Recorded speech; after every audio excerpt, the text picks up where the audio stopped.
Hello and welcome to the Energy Realities podcast with David Blackmon in Texas. How are you today, David?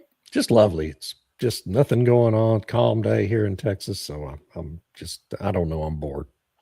Nothing going on. You're one lucky man. And we've got Tammy Nemeth in the UK. Are you? No, I'm in Canada today. You're in Canada. How are things in Yeah, Canada? it is a typical sort of Alberta spring where it's plus 18 one day and snowing the next.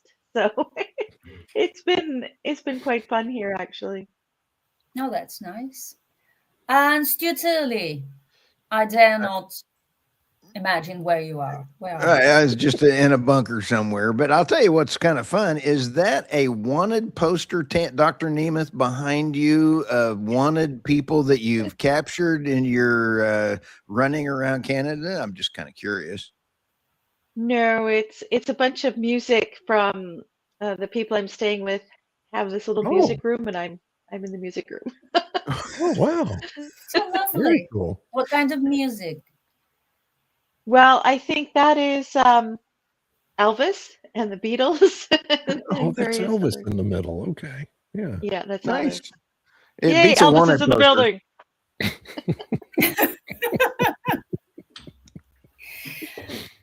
All right, so today we're going to talk about something that Stuart has called the global energy supply crisis.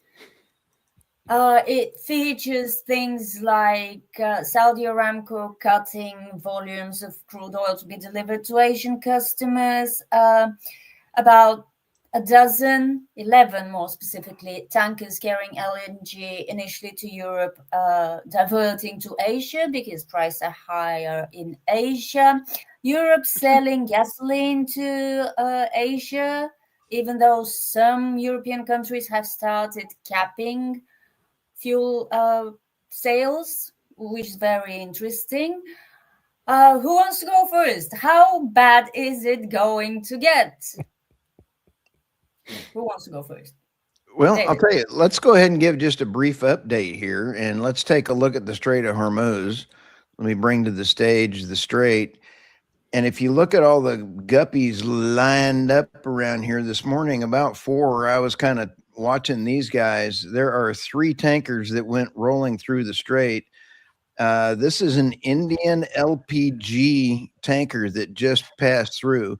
There's been about 15 tankers go through the Strait of Hormuz that I've calculated, and we've got a few others. This one's a China owned. This is called the Bright Gold, and it has already gone through. So you've got some tankers going through, you've got several going on. Let me roll over to Yanbu over here. This is where the other guppy pool is. That could almost be another Marvel movie, Deadpool or Guppy Pool. I'm not sure which. But let's go take a look at some of the tankers here. They're averaging out about 5 million barrels per day between the 2 different loading docks that they have here. And they've got quite an assembly of things. That looks like a little tender ship there waiting for orders. But all that's going on. And then, so just for our podcast listeners, we also have a map of the pipeline going across. And this was from Bloomberg, I believe. But Yeah. then the President Trump, he pleased to report. I love the way he notifies the world over the last 2 days. Good conversations. I'm glad that he's had good conversations. Based on that tenor and tone of these in-depth detail, I will delay bombing the Iranian power plants. And that is very important because let me back to the stage, the map. Let me just point out to our podcast listeners, this is a little bit of a very important point. And that is, we are now looking at Iran. And as you look at Iran, Iraq is right next over here. Where is Iraq? Just to the left of Iran. There you go. Iraq is right here. Thank you. And when you take a look at Iraq, Iraq gets 60% of their electricity from Iran. If Iran is bombed, how much oil goes out of Iraq? Because Iraq actually goes through over here. So that's about 1.7 million barrels per day. Iran is about 3.2 million barrels per day, ballparkish. And there is nothing over at Carg Island loading, at least with transponders on. So anyway, just wanted to share all that. And then Thanks, Stu. Sorry, I just as a brief That's some great data. So, David, how bad do you think it's going to get for the big energy importers? Oh, well, it's already bad. On oil, we still just don't know. I mean, we can't know and won't know for another week or two. The president's message today on Truth Social caused crude prices to drop immediately, and then they've risen again, and they'll probably drop again as people absorb the data and the implications of what this means, if anything. Natural gas is where the problem really is, and LNG with Cutter down. The United States can increase production to some extent immediately, but it's not that much. It's not 17% of the global market, that's for sure. We're going to have additional facilities come online later this year that will boost our capacity to send more cargoes to Europe and Asia. But this is going to be a long-term, years-long shortage of LNG on the market. Everyone needs to understand that. This is not something that Cheniere Energy is going to be able to solve in the coming weeks. With Qatar saying they're going to be down 3 to 5 years, that's just a major problem, especially for countries in Europe, I think, because the Asian countries have already shown they're willing to pay higher prices for the LNG cargoes. And it's going to be controversial for some of these countries with the global community, the globalists who continue to subscribe to the dogma of the global church of climate alarm, are going to scream bloody murder, because we're already seeing in Asia countries now going back to burning coal. They have all these dual use plants. They're not going to be able to get the LNG to power their economies with natural gas. Then they're going to go back to burning coal. And that means higher emissions. It means more apocalyptic statements coming from Antonio Guterres, our favorite circus clown at the UN. Fatih Birol may get a case of the vapors and issue a stern warning on it and at the IEA. And he's already demanded that we lower our speed limits back to 55 miles an hour in tribute to Jimmy Carter to conserve petroleum, which is just the biggest bunch of waste of time I've ever seen.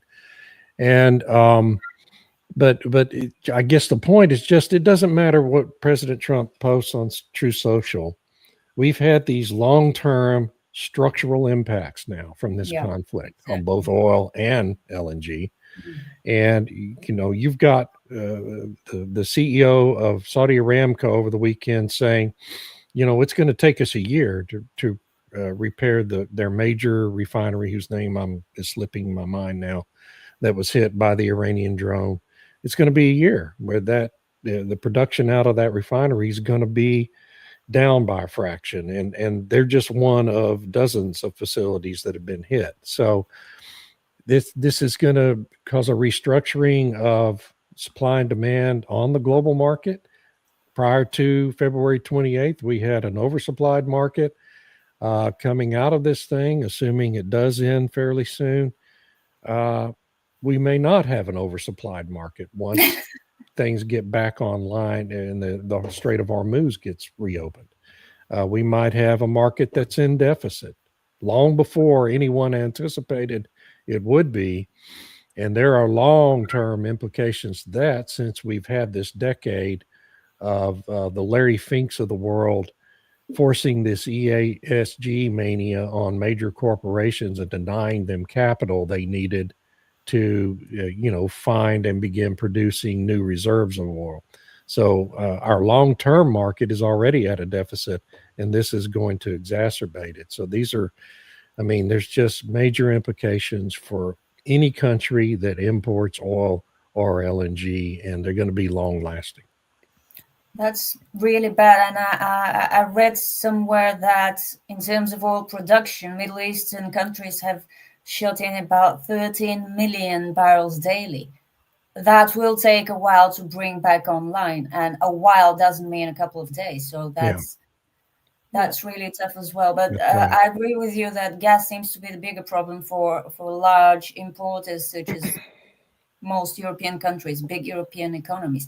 Tammy, what do you think about the recent idea by Energy Commissioner Dan Jorgensen, a well-known expert on all things energy, who said that the thing to do is to reduce the refill target for European member states from 90% by November to 80% by November, because this will reassure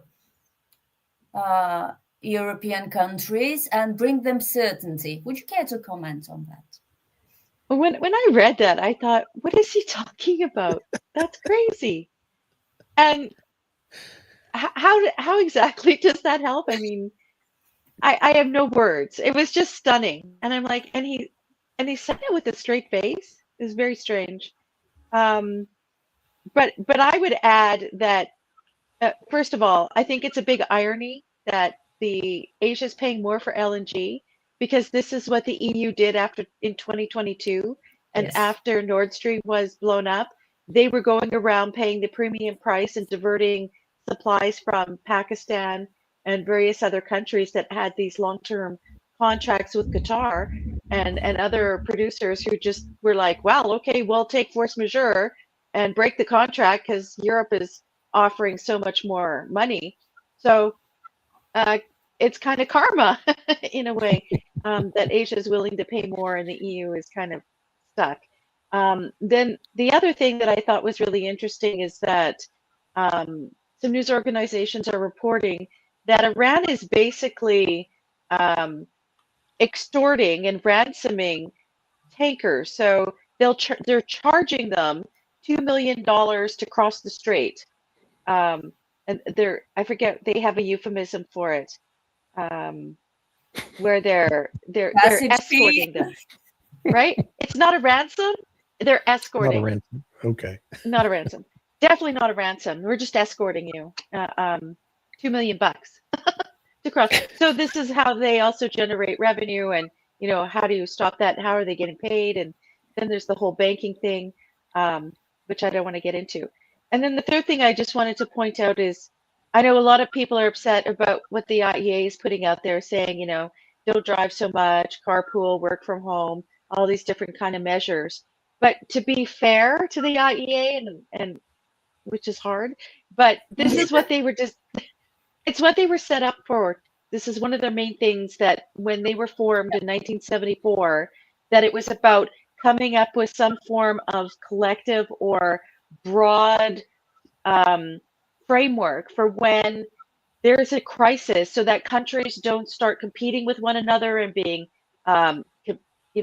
focusing only on their own individual nation, the consuming countries, but rather they're cooperating, working together, all following the same kind of framework to reduce demand to alleviate the crisis. So this is nothing really new. If you go back to the recommendations they made in the 1979 oil crisis with the Iranian Revolution, very similar. People couldn't work from home back then, but a lot of the mechanisms and recommendations are pretty much the same. And they're also extremely similar to the 2022 recommendations. So this is kind of what the IEA was really set up for, and people get upset. Oh, Fatty Barrel's telling you shouldn't drive your car and all this. Well, wait until they start doing like they did in the 70s in Europe, where if your license plate is this an odd number, you don't drive, but if it's an even number, you can drive today. That's also among the suggestions. by the Yes. way. Right. Yes. Right. But So isn't this really a no-brainer? I mean, it happens naturally. If you need to spend half your paycheck to fill your car's tank, you wouldn't be driving your car so much. You would be driving it as carefully as possible, and as well, not as slowly as possible, but you know, that sweet spot. You wouldn't be speeding a lot. I mean, it's not just nothing new. It's nothing that all of us don't know. you're right, but I think governments like to put it out there to show they're doing something and to exhibit Oh, leadership, yeah. right? Yeah, I agree. So, I agree. so, It doesn't so it's really like, sound okay, like leadership. right, okay, so in Calgary right now, where I am, they're replacing and fixing the water lines because the previous mayor let it all just kind of run down and everything else. And there was a huge water crisis a couple of years ago when the big water feeder broke. And so they're now replacing everything, and there's these relentless messages. Please don't use water, do your part. Oh, there was a spike on Sunday. I don't know who's using too much water. Everybody needs to, do their part and cooperate and everything. And it's relentless. It's on the radio, it's on the television. There's little billboards up saying, preserve your water. So people know they're fixing the water lines and they're doing their best naturally. But they have this constant reminder for governments. I don't know, is it nanny state? Is that part of it? Is it that they want to demonstrate leadership? I'm not sure, but it's almost reflexive Sounds for annoying. governments. Yeah, it's annoying. But now it's with energy, right? You shouldn't be driving your car so much. And then there's the whole we need to reduce taxes. So I was actually kind of surprised that some of the European countries want to reduce insane sales taxes and whatnot that's on the price of petrol at the station. So yeah, But it's others are interesting how talking about government. windfall taxes Oh my gosh, yeah, for again, the energy industry. Yeah, again. yeah. So in the UK, I don't know if you saw that clip where there was the head of an energy company, and they don't deal in natural gas or whatever, but he said, I used to work for these companies. He said it's extremely cyclical. Sometimes you get this boom. It's like, wow, we have lots of money, and then you hit this trough and you're losing money. And you need those good times to balance out those bad times. But every time there's a good time, the governments take the difference so that the companies don't make very much. And when it's a bad time, governments do nothing. So it's Right. like the companies are always absorbing um, the bad stuff and never Yes. benefiting from the good stuff. So he made some really good points. And I think the British journalist really didn't want to hear that because their windfall tax is already 80%. He's like 4/5 Holy of what a smokes. company makes goes to the government. And it Why has are since these companies 2022. why are these companies still operating in the UK? How They're do they well, make they're ends phasing out. meet? They're phasing out. Yeah. So Mm. Make space for more wind turbines. apparently, and solar panels on every house Yeah, in maybe the on UK. decommissioned platforms in the North Sea. That would be a great idea. Yeah, I'm not picturing it. It's so funny. And now the Bureau has said that the IEA will release even more barrels on top of those 400 million if need be. When Well, don't rush it. I mean, he really doesn't know how to manage panic and anxiety. No, seriously. He could have waited a week or two before he made that pledge. Yeah. But now I'm starting to get worried about shortages because he's ready to release even more barrels. I agree. yeah, that was I odd agree. timing. Yeah, that was odd. Very, very. Yeah. Now we've got the same thing in the United States. We had the Treasury Secretary. No, it was Chris Wright, Energy Secretary, over the weekend saying, in addition to this 172 million barrels that we're going to release out of the SPR in the U.S., which was already depleted by Biden, he's Yeah. saying, well, we could release more after that. And I'm like, My God, what are we going to take it down to zero? No, this is not smart policy. So, hopefully things are about to calm down in the Middle East right now. Maybe the impetus to doing that will calm down with it. But going back to one thing, was it Tammy or Irina said that governments, like to do these things to show they're doing something, they're taking action. That's always the most dangerous motivation by any politician, to show that I'm doing something, because generally what they're doing is stupid and counterproductive. And we see it, particularly where energy is concerned. I mean, it's almost never a good thing what they decide to do to show that they're proactive. Anyway. Yeah, MD Bone. Middle East isn't the only place oil comes from, and MD, that is an outstanding point. And when you sit back and take a look, though, even out of the Middle East, you take a look at the outlets that are going around the Strait of Hormuz. Even though 20% of the world's oil goes through that strait, 5 million barrels per day went this way, 1.2 million barrels went this way, 1.7 mineral barrels went that way. So it's actually not, you start looking at that, it's now coming back down.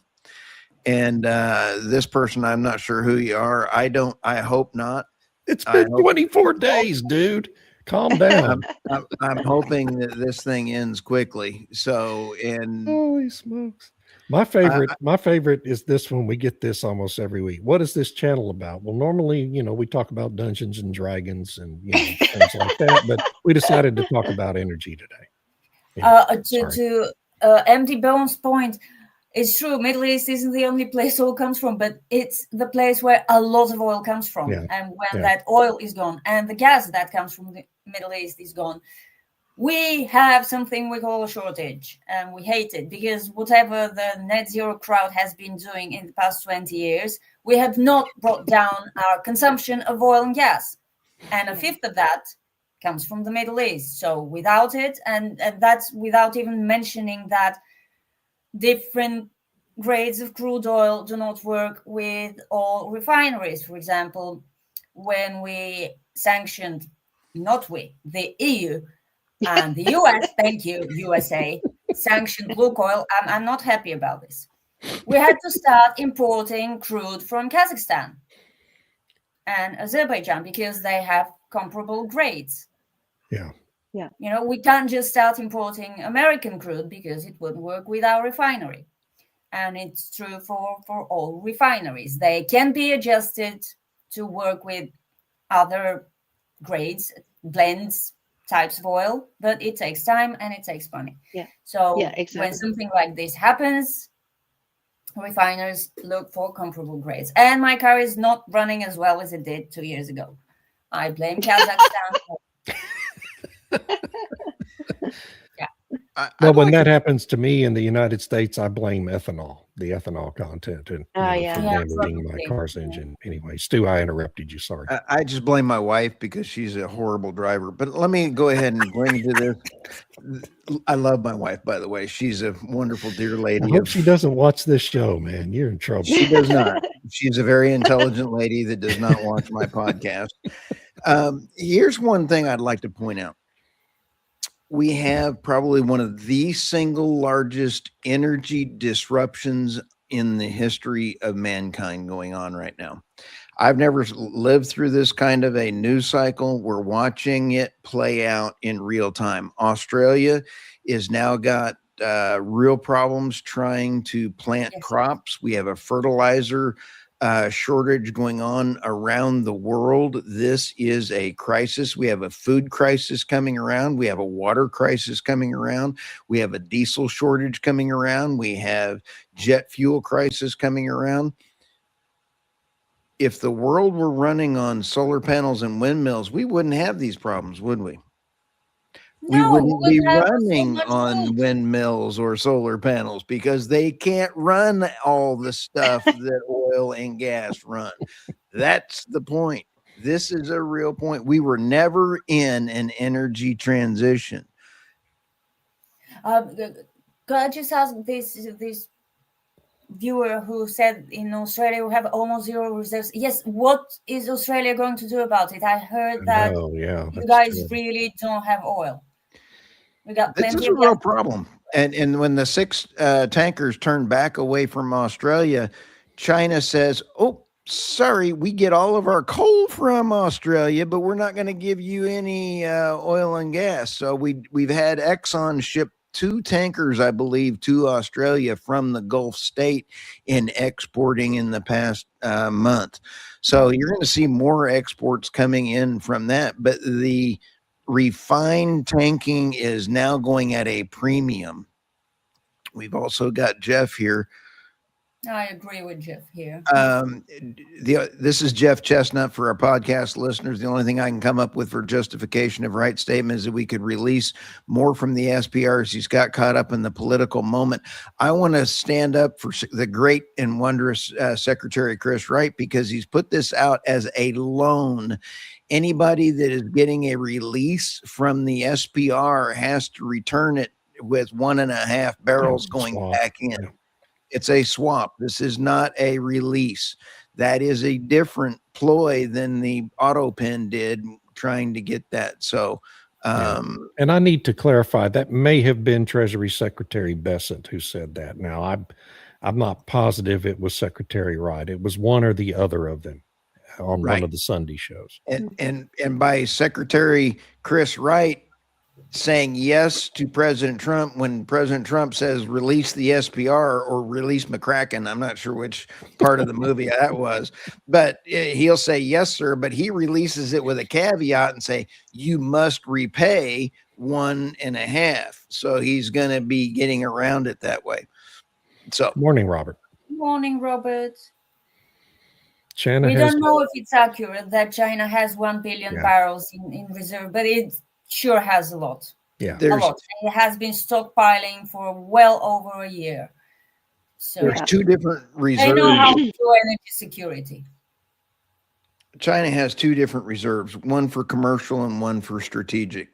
And their commercial reserves has, I believe, 5 or 6 more days left in it, but they are still getting oil incoming in. So they keep pushing the goalpost down. Yeah. So Jeff says the timing. Go ahead, Tammy.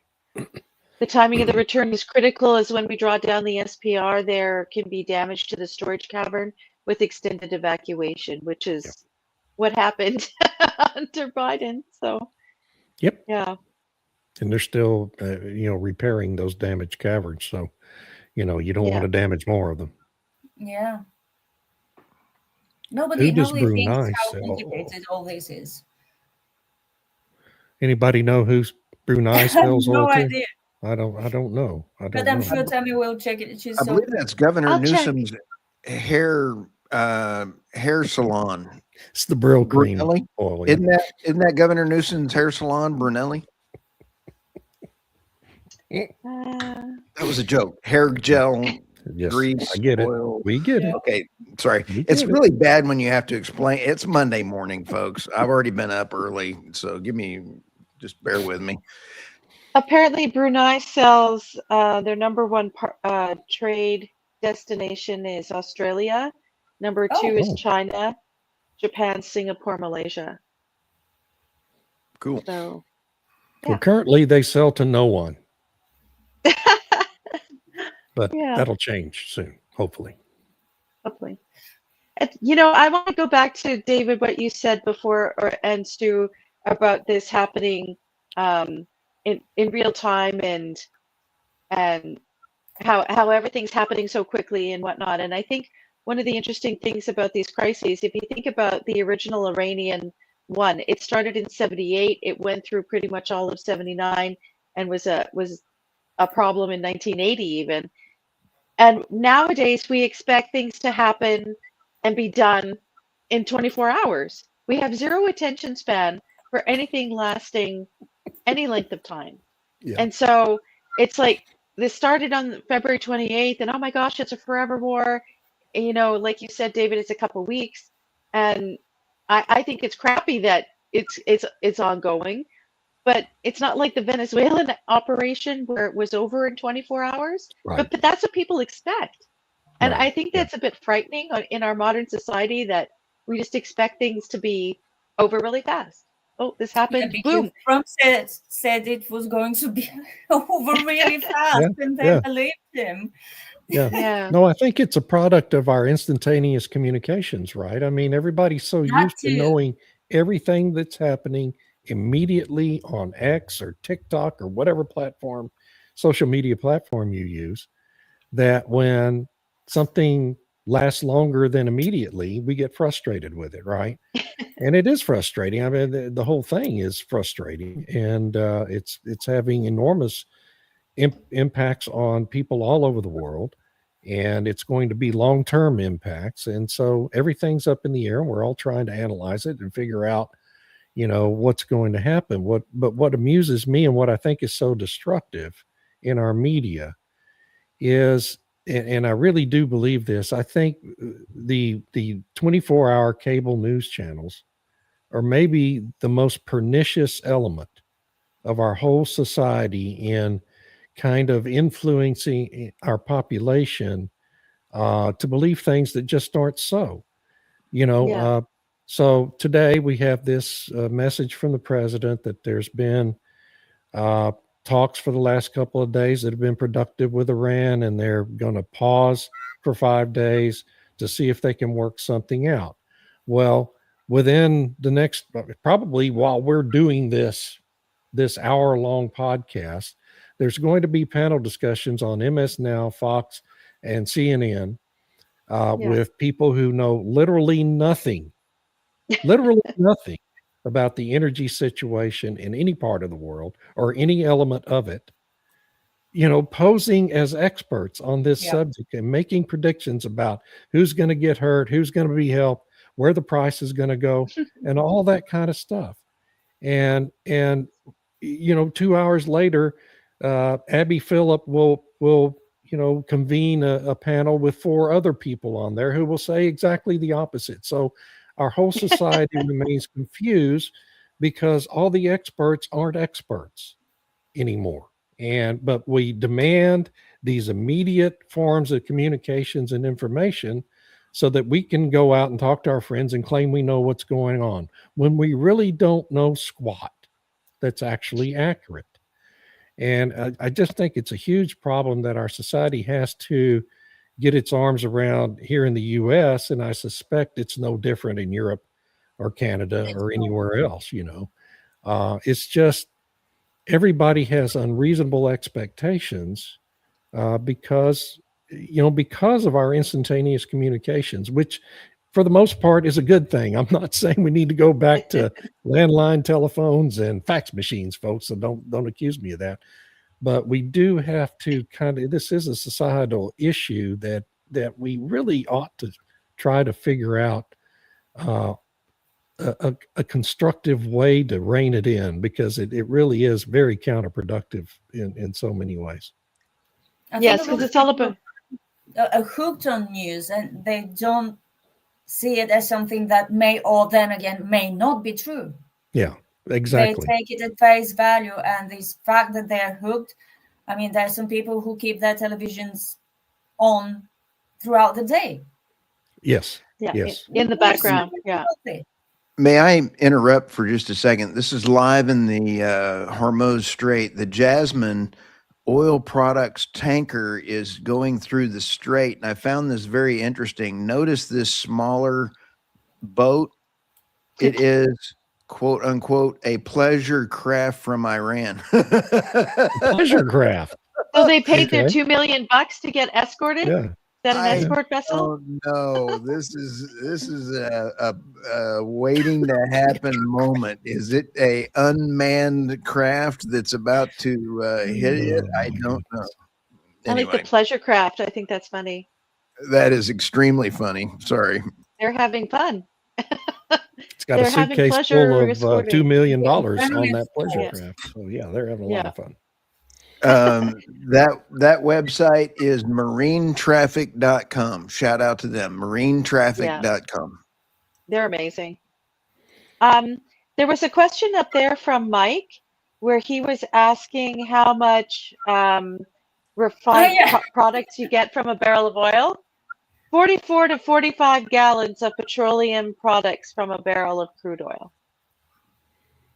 So there's 40 out of, not sure how, but a single 42-gallon barrel will produce 44 to 45 gallons of petroleum products. And that's from the magic of petroleum refining. That's right. The increase in volume is known as refinery gain, and this is data from the U.S. Energy Information Administration. How interesting is that? Because, the barrel itself only has 32 gallons, right? Or 30. It says 42. 42, yeah. 42, yes. Yeah. God, I'm sorry. Yeah, because the refining makes the product less dense than the original, because you're making it, so then it fills more. How about that? Yeah, but great question, Mike. Thanks for that.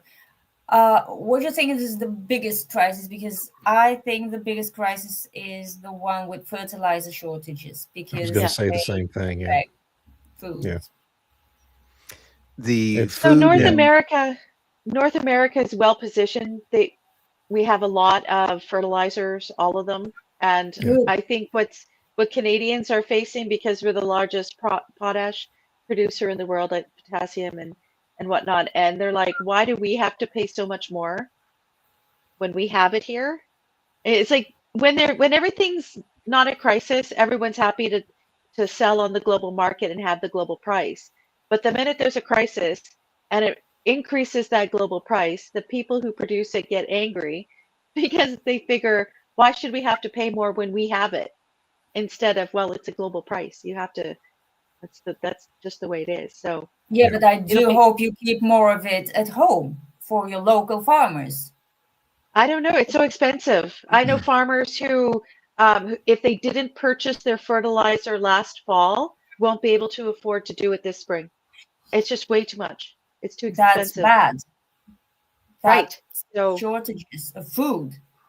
Yeah. This is when the government must intervene in a productive way, as opposed to what David accurately observed was largely unproductive intervention. Food is the only thing they really have to intervene about. Buy the fertilizer that farmers need. I mean, people will need food, and locally produced food would be cheaper than imported food when you have Brent crude at over 103 last I checked, about 15 minutes ago. In California, we have a government that's interceding in all the local farmers and stealing their water so that they can go in and then claim the water to refill for their reserves and their fish, putting almost all of the farmers out of business in California, which is one of the most biggest areas of food growth in the United States. This is a huge crisis. Yeah. And the other crisis that's looming is helium, right? Because what is it? 17% of global helium comes through the Strait of Hormuz every day. We don't have the problem in the United States because we have plenty of helium, and in Canada, but in parts of the world, they don't have their own helium supplies. They need that helium. And by the way, it's apparently a major feedstock for the producing of microchips in Taiwan and other countries that produce all these microchips. And so if you have a shortage of helium, you're going to end up down the road at some point having a shortage of these computer chips that we need to power the world. So what about AI? Could the AI revolution be postponed? Well, yeah, we could postpone that. I'd be all in favor of it, frankly, but I don't think it's possible. Well, if there aren't enough chips. Yeah, it's going to be a problem, folks. Still not convinced. Yes. So still not convinced in Venezuela and Iran have anything to do with oil. I'm sensing all roads lead to China since taking Taiwan, and what we are now doing is to prepare for it. And I think that's right. And I know Stu and I have been talking about that since January. Yeah. Odin has a funny comment here. He says the only thing depressing about knowing the future and how the world ends is that absolutely nobody cares beyond their love for idiocracy. As it happens, I And the do doom another scrolling. podcast twice a week called Tales from the Idiocracy. You should tune in, but it's on my other Substack, my political Substack. And yes, we are living in an idiocracy in real time and have been for quite some time in the United States. We are. Yeah. Well, not just the US, it's like every Western No, it's country. world. Yeah. Can I ask Irina and Tammy, the elections that seem to be going on in the EU seem to be going right last night. There were a lot of elections going on. Germany and France, and people on the right. Well, I guess. Germany.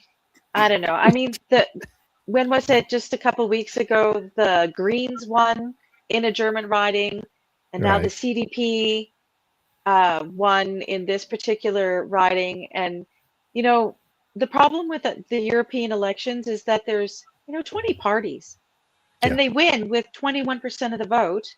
And there's so many kind of left-wing parties, they crowd out the 2 or 3 conservative parties.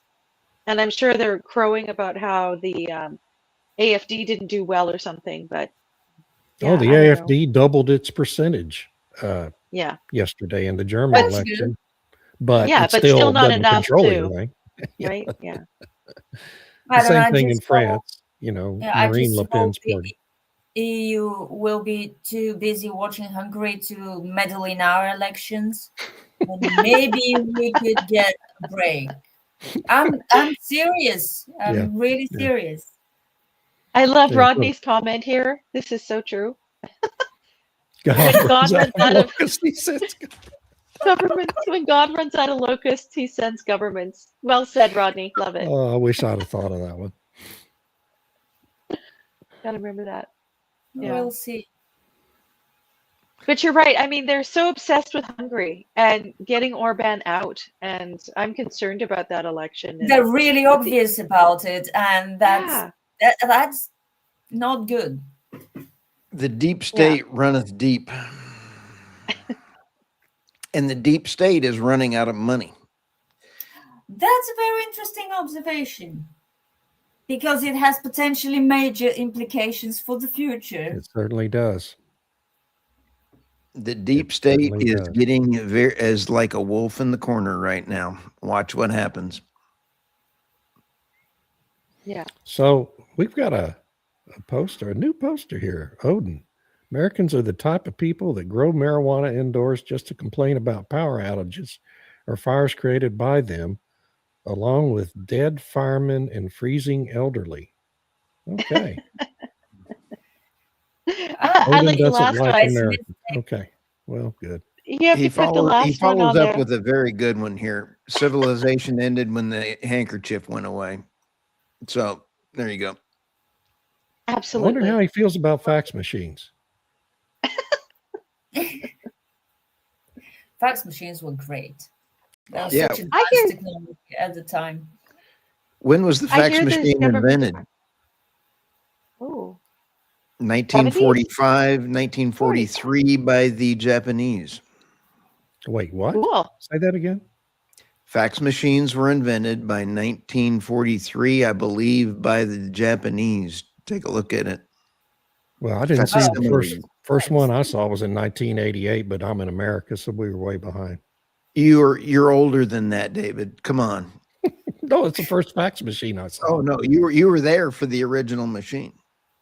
No, I'm not quite that And old. maybe it took a while from inventing them to, mass producing them and making them affordable enough. Exactly. Affordable, what a great word.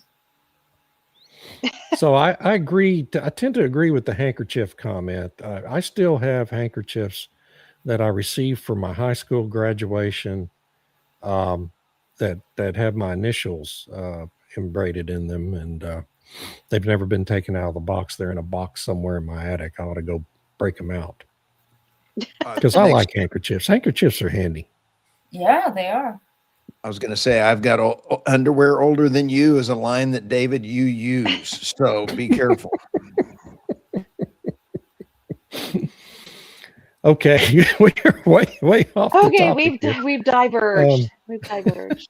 But I want to make a comment about the UK, because the UK is tripling down on net zero now, and that we Of need course. even more wind and solar, that there's no point developing the North Sea. They're putting out stats that all those fields are depleted. There's no point trying to do anything else.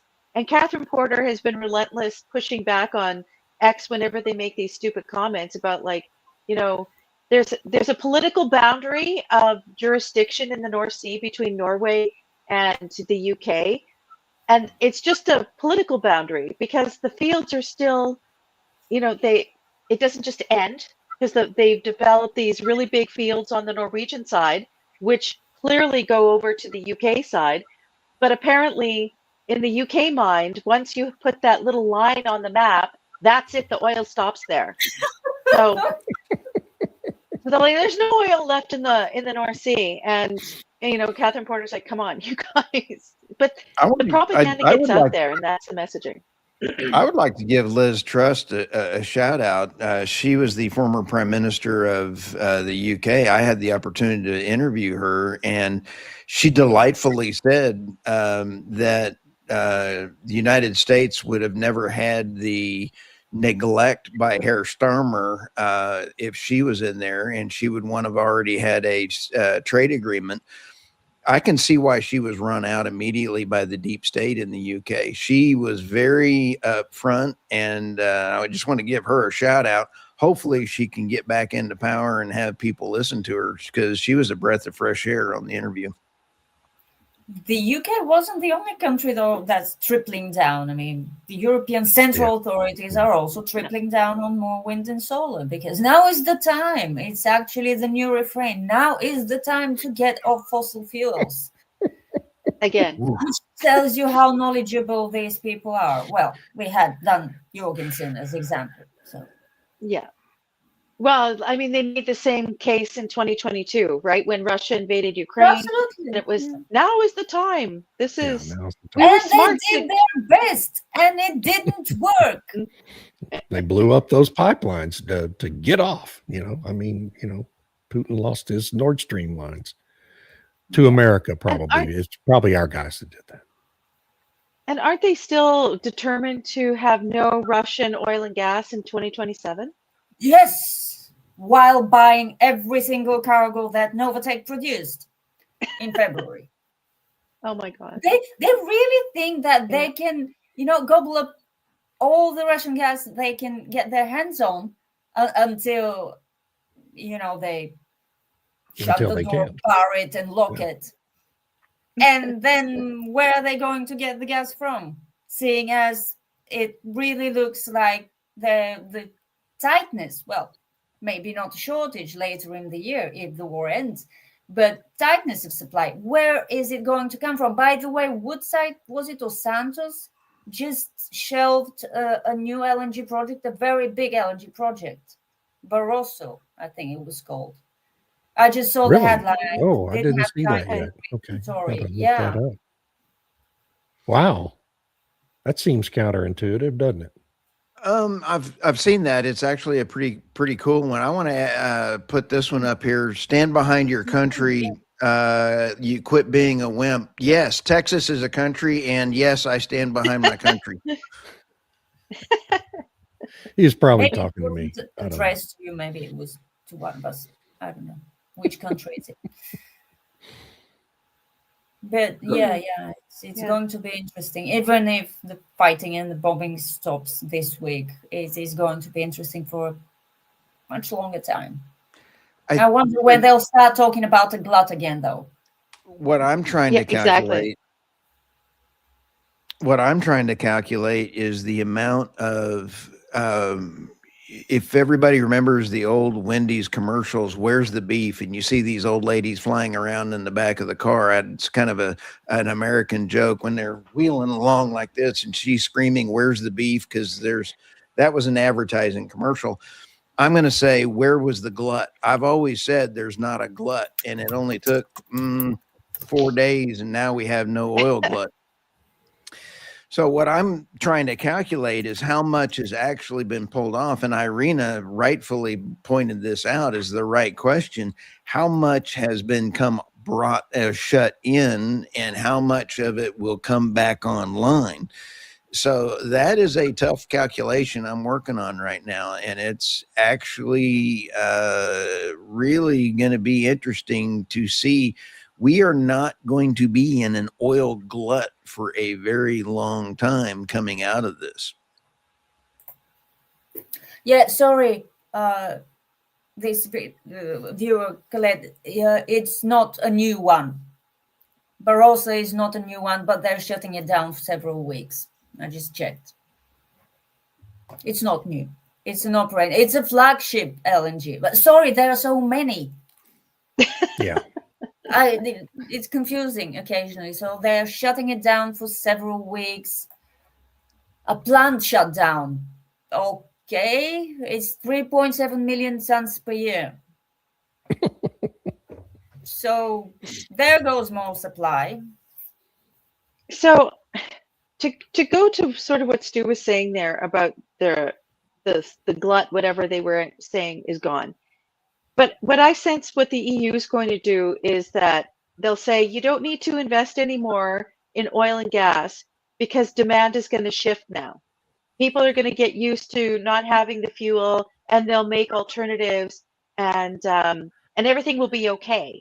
So you don't need to do any more investment in developing oil and gas, and maybe you shouldn't even fix those refineries or whatever, because people are going to have adapted and moved on. And that's so right. But You're we so haven't, right. and we've seen this repeatedly. We can't adapt. Yeah, I know. I'm commenting on their words because I'm sure they will say this.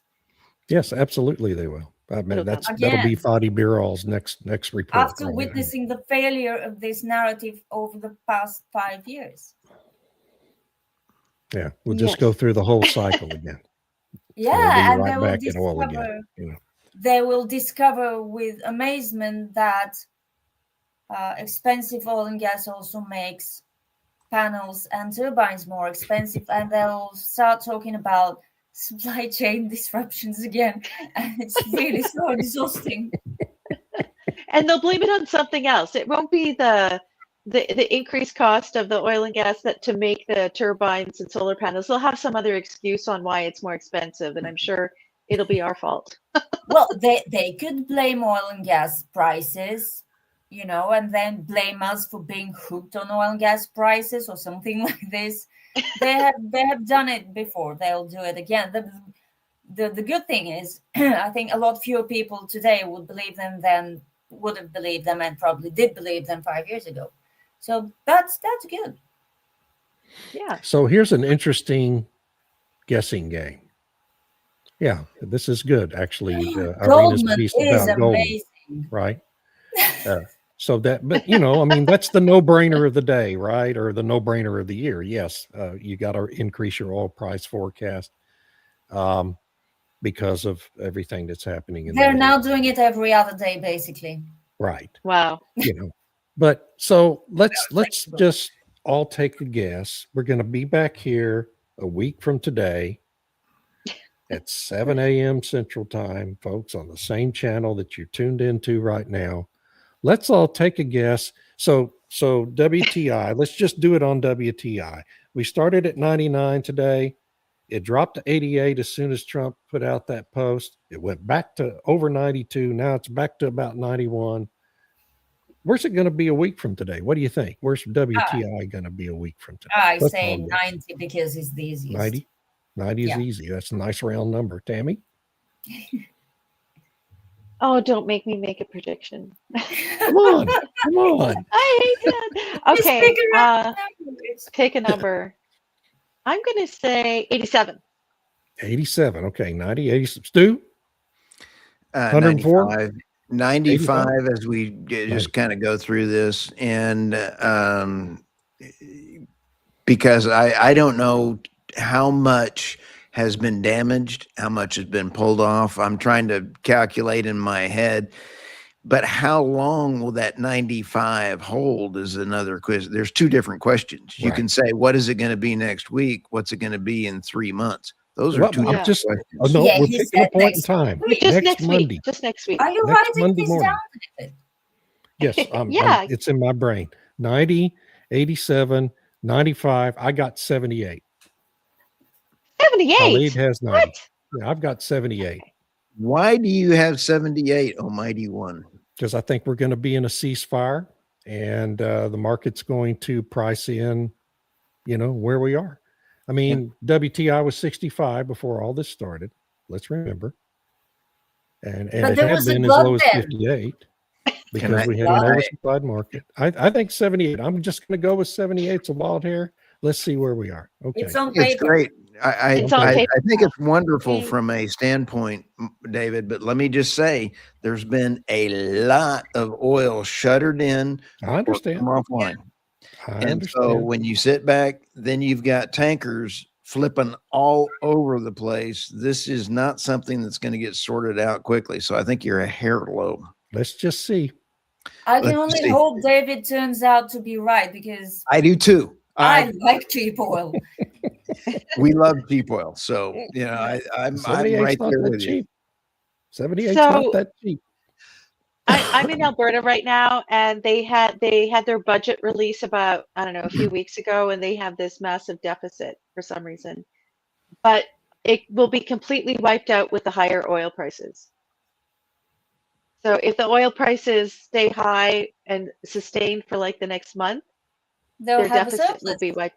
They'll Yeah. have a surplus. And Texas is thanks. going to have another That's $20 billion surplus next January when Yeah. our legislature meets. Hey, Jeff, thanks for making David's day so that we don't had have to have listen one to- fan. We got to have one fan today, I and we got don't one have to fan. listen to Eeyore next week. So, nobody loves me. So, Hey, I've been in a I good appreciate mood you, David. today. I've been smiling and laughing the whole time. Yeah, you've been smiling. And Paul B here has a point about UK, which is so true, that the Exactly. UK energy policy relies on demand destruction. People won't heat their homes next winter, businesses will close, wind and solar will be a bigger share, while the BBC, Ember, and the Guardian will celebrate. Yes, they will. And I think the Climate Change Committee, David Turber had a report last night or this morning. They've released an update about how we need to go even further, faster with net zero, and that this is a great opportunity while people are hurting to get off oil. So, yes, they're already celebrating. Yeah, well, they won't celebrate for very long because they have to pay the same electricity prices. Yeah, I know. Eventually, the pain will reach them too.